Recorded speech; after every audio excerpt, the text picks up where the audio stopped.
वट सावित्री की अमावस्या के दिन सौभाग्यवती नारियां अखंड सौभाग्य के लिए सूचक वस्तुओं का जो दान करता है वो जीवन में कभी विधवा नहीं होता। महाराज वो 8 वस्तुएं बताई हैं। पहला कुमकुम, दूसरा पुष्प, चाहे लाल हो चाहे सफेद हो चाहे पीला हो, पुष्प कोई भी हो। तीसरे नंबर पर है चंदन,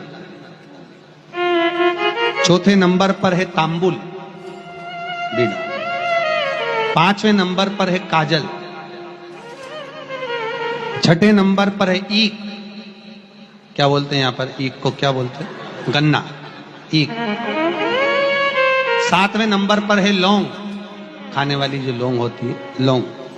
और 7वें नंबर पर है, 8वें नंबर पर है जीरा, जीरा।